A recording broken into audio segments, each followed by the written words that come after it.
जय हिंद दोस्तों। तो सिर्फ 10,000 के इन्वेस्टमेंट ने कैसे लॉन्ग टर्म में 24 लाख तक रिटर्न बना कर दिया है। और ये रिटर्न जो है स्टॉक में नहीं बल्कि गोल्ड ETF ने बना कर दिया है। तो इस वीडियो में हम जानेंगे 8 ऐसे बिगेस्ट गोल्ड ETF जिन्होंने लॉन्ग टर्म में इन्वेस्टर को अच्छा रिटर्न दिया है। 10,000 के इन्वेस्टमेंट को कंटिन्यू जो है 24 लाख तक बना कर दिया है। तो वीडियो के अंत तक जरूर देखिएगा। मेरा मानना है आपका जो अगला इन्वेस्टमेंट डिसीजन है वो चेंज हो सकता है, तो वीडियो के अंत तक जरूर देखिएगा। चलिए वीडियो को शुरू करते हैं। देखिए, अगर हम बात करें गोल्ड ETF की, तो पहले हम लोग समझते हैं गोल्ड ETF होता क्या है। तो गोल्ड ETF होता है गोल्ड एक्सचेंज ट्रेडेड फंड। ये एक ऐसा इन्वेस्टमेंट टूल है जिसमें आपको फिजिकल गोल्ड रखना नहीं पड़ता है। जैसे फिजिकल गोल्ड मतलब जो लोग जैसे चेन पहनते हैं, गोल्ड पहनते हैं, तो फिजिकल गोल्ड आपको रखना नहीं पड़ता है, बल्कि आप गोल्ड ETF खरीद लेते हैं तो आपको गोल्ड के जैसा ही रिटर्न मिलता है। ठीक है, तो ये था गोल्ड ETF। अब जानेंगे 8 ऐसे बिगेस्ट गोल्ड ETF कौन कौन से हैं। तो चलिए जानते हैं।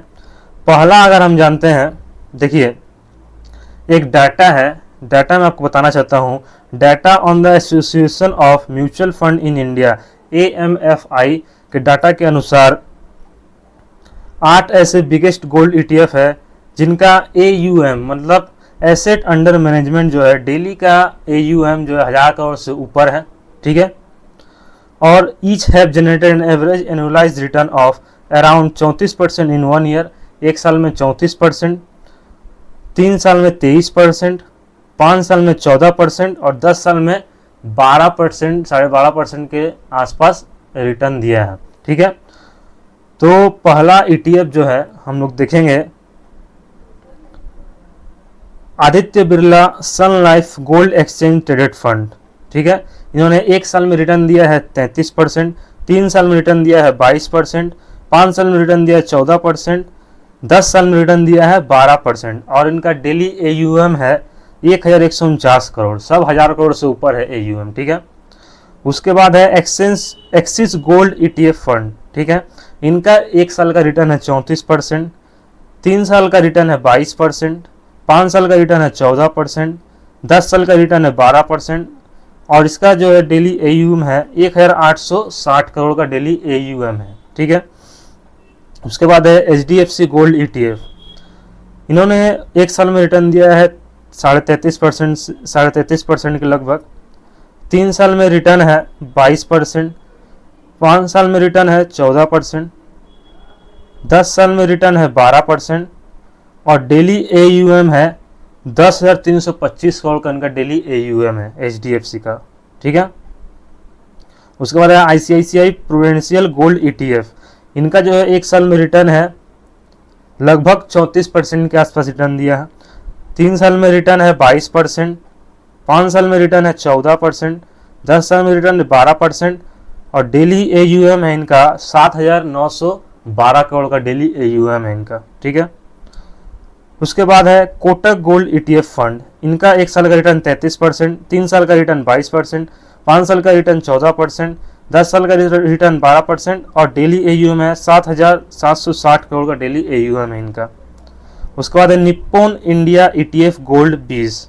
ठीक है, इनका एक साल का रिटर्न है 33%, 3 साल का रिटर्न है 22%, 5 साल का रिटर्न है 13%, 10 साल का रिटर्न है 12% और डेली AUM है 21,754 करोड़ का डेली इनका AUM है, मतलब एसेट अंडर मैनेजमेंट। उसके बाद है SBI गोल्ड ETF। इनका एक साल का रिटर्न है 33%, 3 साल का रिटर्न है 22%, 5 साल का रिटर्न है 13%, 10 साल का रिटर्न है 12% और डेली AUM है 8,409 करोड़ का SBI का डेली का AUM है। ठीक है, उसके बाद है UTI gold exchange traded fund. इनका एक साल का रिटर्न है 34%, 3 साल का रिटर्न है 23%, 5 साल का रिटर्न है 14%, 10 साल का रिटर्न है 12% और डेली AUM है 1,984 करोड़ का इनका डेली AUM है। ठीक है, अब आप लोग सोच रहे होंगे कि कौन सा ETF लेना चाहिए, तो वो भी मैं आपको बता देना हूँ। उसके लिए एक टिप है।